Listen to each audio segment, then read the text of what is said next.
حضرت عمر رضی اللہ تعالیٰ عنہ کا ذکر اللہ رب العزت نے توریت میں بھی کیا ہے۔ ایک دن حضرت عمر ابن الخطاب رضی اللہ تعالیٰ عنہ کا ایک پادری کی پاس سے گزر ہوا، جو وہ اپنے کتاب کا مطالعہ کر رہا تھا۔ اس کی قریب گیا اور اس سے پوچھا، کیا تم اپنے کتابوں میں کچھ ہمارا ذکر بھی پاتے ہو؟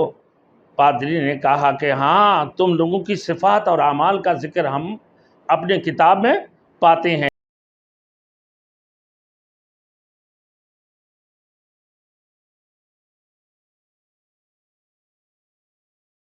Thanks for watching. Don't forget to like, comment, share and subscribe to Maulana Habibullah Rouhani Official.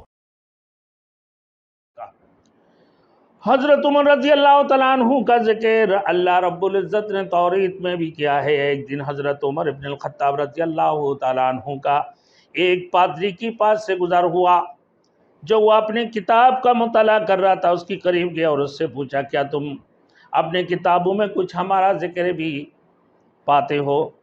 پادری نے کہا کہ ہاں، تم لوگوں کی صفات اور اعمال کا ذکر ہم اپنے کتاب میں پاتے ہیں، لیکن تمہارے نام نہیں پاتے، تم لوگوں کی نام مخصوص نہیں ہے۔ حضرت عمر رضی اللہ تعالیٰ عنہ نے پوچھا، اچھا تم مجھے کیسا پاتے ہو؟ پادری نے کہا کہ لوہے کا سینگ جیسے۔ حضرت عمر فاروق رضی اللہ تعالیٰ عنہ نے پوچھا کہ لوہے کی سینگ سے کیا مراد ہے؟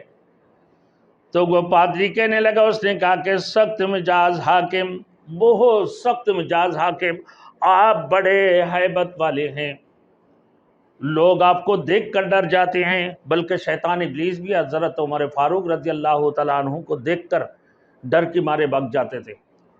عمر فاروق رضی اللہ تعالیٰ عنہ جس راستہ سے چلا کرتے تھے، ابلیس اور شیطان بہت دور دور سے جایا کرتے۔ حضرت عمر فاروق رضی اللہ تعالیٰ عنہ خوش ہوتے ہوئے کہ اللہ اکبر الحمدللہ، کہ تم سخت مجاز والے حاکم ہو۔ میرے دوستوں، ایک مرتبہ عمر فاروق رضی اللہ تعالیٰ عنہ کے متعلق فرمایا، ابن عباس رضی اللہ تعالیٰ عنہ فرماتے ہیں کہ میں 1 سال تک ارادہ کرتے رہا کہ حضرت عمر ابن الخطاب رضی اللہ تعالیٰ عنہ سے ایک آیات کے متعلق پوچھوں گا، مگر ان کی روب کی وجہ سے پوچھنے کی میں ہمت نہ کر سکا۔ ایک دن وہ حج کے لیے نکلے تو میں ان کے ہمراہ حضرت عمر فاروق رضی اللہ تعالیٰ عنہ کی ہمراہ ہو گیا، ان کی ساتھ ہو گیا۔ اب جب ہم واپس لوٹے اور کسی راستہ میں تھے کہ حضرت عمر فاروق رضی اللہ تعالیٰ عنہ اپنی کسی ضرورت سے پیلوکے کے درخت کی طرف موڑ گئے، میں نے آپ رضی اللہ تعالیٰ عنہ کا انتظار کیا۔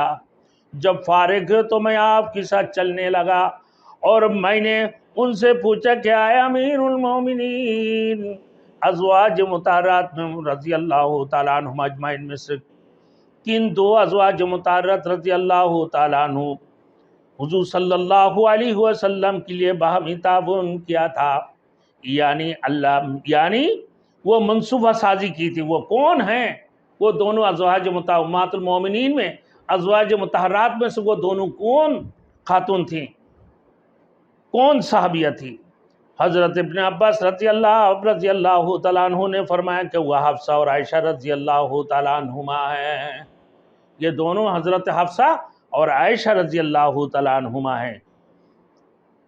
حضرت ابن عباس رضی اللہ تعالیٰ عنہما نے عرض کیا کہ بخدا میں آپ سے اس آیات کے بارے میں 1 سال سے پوچھنے کا ارادہ کرتا رہا، مگر مجھے آپ کی روح کی وجہ سے ہمت نہ ہو سکی کہ میں آپ کے پاس آ نہیں سکا، آپ سے کوئی بات پوچھ نہیں سکا، میرے ہمت جواب دے چکے تھے کہ میں کیسے پوچھوں عمر فاروق رضی اللہ تعالیٰ عنہ کو۔ ابن عباس رضی اللہ تعالیٰ عنہ کہنے لگا، عبداللہ ابن عباس،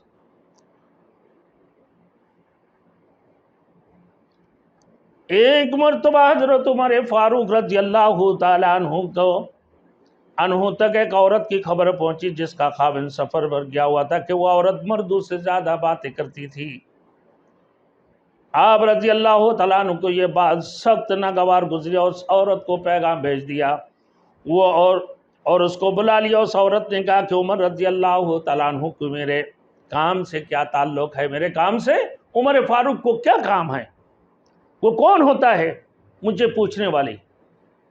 پھر حضرت عمر فاروق رضی اللہ تعالیٰ عنہ کے پاس حاضر ہونے کے لیے چلی تو راستہ میں دم توڑ گئے۔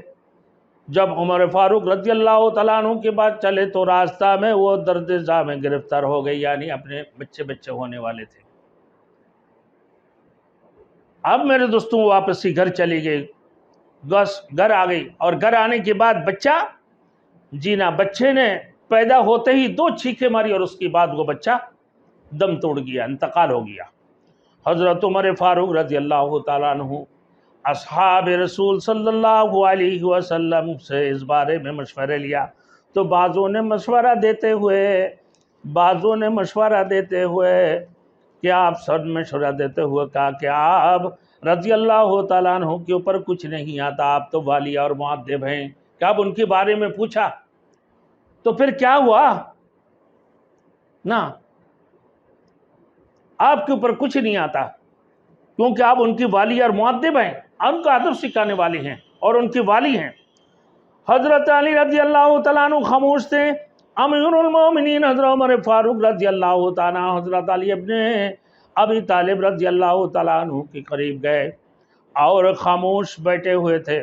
پوچھا آپ کیا کہتے ہیں؟ حضرت علی رضی اللہ تعالیٰ عنہ نے فرمایا اگر ان لوگوں نے اپنے رائے دی ہے تو وہ غلط رائے دی ہے، اور اگر آپ کی خواہش کے احترام میں کچھ کہا تو انہوں نے آپ کے ساتھ خیر خواہی نہیں کی ہے۔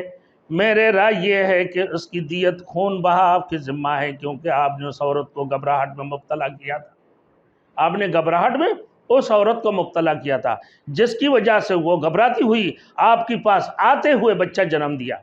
چنانچہ آپ کی طرف نہ خون بہا ضروری ہوگا، آپ رضی اللہ تعالیٰ عنہ نے اس کی دیت ادا کریں۔ حضرت عمر فاروق رضی اللہ تعالیٰ عنہ اس کی دیت ادا کی اور حضرت علی رضی اللہ تعالیٰ عنہ کو حکم دیا کہ وہ اس کی دیت قریش کے لوگوں میں تقسیم کر دے۔ اللہ اکبر۔ حضرت علی رضی اللہ تعالیٰ عنہ نے جو فیصلہ فرمایا اس فیصلہ کو عمر فاروق رضی اللہ تعالیٰ عنہ نے مان لی، اور جو صحابۃ الاجمعین نے فیصلہ دی ہے کہ ان لوگوں نے رائے تو دی لیکن آپ کی خیر خواہ میں رائے نہیں دی، اور آپ کے لیے جو رائے ان لوگوں نے پیش کی ہے نا، تو حضرت علی رضی اللہ تعالیٰ خاموش بیٹھے ہوئے تھے نا، کہا کہ خیر خواہی نہیں کی آپ کے ساتھ، آپ کے احترام میں کچھ کہا تو انہوں نے آپ کے ساتھ خیر خواہی نہیں کی، اور ان لوگوں نے غلط رائے دی ہے، کیونکہ وہ عورت آپ کی خوف سے، آپ کے ڈر سے، آپ کی روب کی وجہ سے گھبراہٹ میں پڑ کر وہ راستے میں بچے جنم دے دی، اور اس کی بچے 2 چیخیں مار کر دنیا سے چلے گئے، اس کی دم توڑ گئے، تو لہٰذا آپ کے اوپر اس کی دیت ہے۔ حضرت عمر فاروق رضی اللہ تعالیٰ عنہ اس کی دیت ادا کی، اور علی رضی اللہ تعالیٰ عنہ کو حکم دیا کہ پورے قریش میں قریش کے لوگوں میں تقسیم کر دے اس دیت کو۔ عمر فاروق رضی اللہ تعالیٰ عنہ کے پاس ایک دفعہ ایک لوگ آیا، عطیات وصول کرنے کے لیے لوگ آئے تھے، جمع ہوئے تھے، لوگوں کا ازدحام لگا ہوا تھا، بہت رش تھے، بہت بھیڑ تھے، کافی گیدرنگ۔ اس دوران حضرت عمر رضی اللہ تعالیٰ عنہ نے سر اٹھایا، ایک آدمی پر نظر پڑی جو لوگوں کے اس صف سے آگے بڑھ رہا تھا، اس کی چہرہ پر چوٹ نشان نظر آ رہا تھا جس نے اس کی خال کو چیر دیا تھا۔ حضرت عمر رضی اللہ تعالیٰ عنہ نے اس سے پوچھا یہ کیا ہوا؟ اس نے بتایا کہ اسے ایک جہاد میں زخم لگا ہے۔ حضرت عمر رضی اللہ تعالیٰ عنہ نے فرمایا اس کو 1000 کی رقم دو۔ چنانچہ کو 1000 رقم دینے کے بعد پھر فرمایا مزید اس کو 1000 درہم دو۔ پھر کہا مزید اس کو 1000 درہم دے دو۔ پھر مزید کہا اس کو 1000 درہم دے دو۔ 1000 درہم دے دو 4 مرتبہ۔ عمر فاروق رضی اللہ تعالیٰ عنہ 1000 کر کے 4 مرتبہ، کیونکہ اس کی چہرہ بگڑ گئے تھے اسی زخم کی وجہ سے، اس کی چمڑی چھل گئی اس کی چہرے کا نا، اس کی وجہ سے اس کو بار بار کہتے رہے، تو وہ بندہ شرم کے مارے وہاں سے نکل کر چلے گئے کہ حضرت اس بندے کو حیا آ گئے تھے، حیا آنے کی وجہ سے وہ وہاں سے نکل پڑے نا، وہ چلا گیا۔ تو عمر فاروق رضی اللہ تعالیٰ عنہ نے فرمایا خدا کی قسم اگر وہاں یا رکتا وہ یہاں رکتا تو میں اس کو دیتے رہتا حتیٰ کہ کوئی درہم یا مال باقی نہیں بچتا۔ اس آدمی کو اللہ کی راہ میں چوٹ آئی ہے، سارا چہرہ زخمی ہو گیا، جو اللہ کے راستہ میں جہاد کرنے والے ہیں، اور وہ غازی بن کر آیا۔ ہمارے پاس جتنے بھی مال تھے، اگر وہ اللہ کی قسم وہ بندہ یہاں اگر رکتا تو میں اس کو ایک ایک کر کے سارے مال اس کی حوالہ کر دیتا، کوئی بھی مال یہاں نہیں چھوڑتا، کیونکہ اس کی چہرہ اتنے زخمی ہوا ہے۔ تو یہ مجاہدین کرام کے لیے حضرت عمر فاروق رضی اللہ تعالیٰ عنہ کی ہمدردی، اور غازیوں کے لیے کیا ہمدردی تھی عمر فاروق رضی اللہ تعالیٰ عنہ کی۔ میرے دوستوں، دیکھنے والی بات ہے، سوچنے والی بات ہے۔ آج کوئی کسی پارٹی کے لیے قربانی دے دے نا، تو بندہ مر گیا، ایک دفعہ اس کی قبرستان میں آیا، بس بھول گیا، اس کو کوئی نہیں خبر۔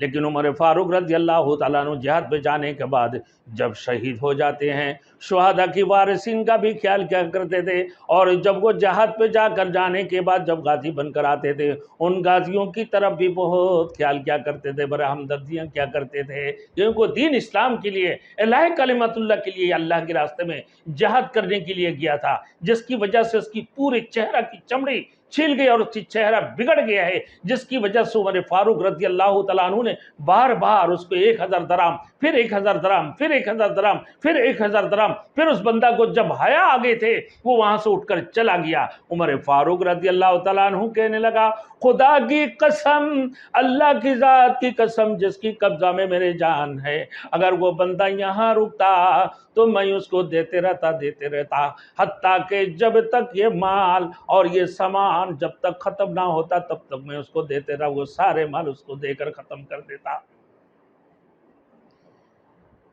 اللہ اکبر میرے دوستوں، یہی تو کیا دکھی لوگوں کے لیے کیا ہمدردی تھے حضرت عمر فاروق رضی اللہ تعالیٰ عنہ کی، کیا ہمدردانہ سلوک تھے، کیا شفقت کے نظر تھے، کیا مہربان تھے عمر فاروق رضی اللہ تعالیٰ عنہ۔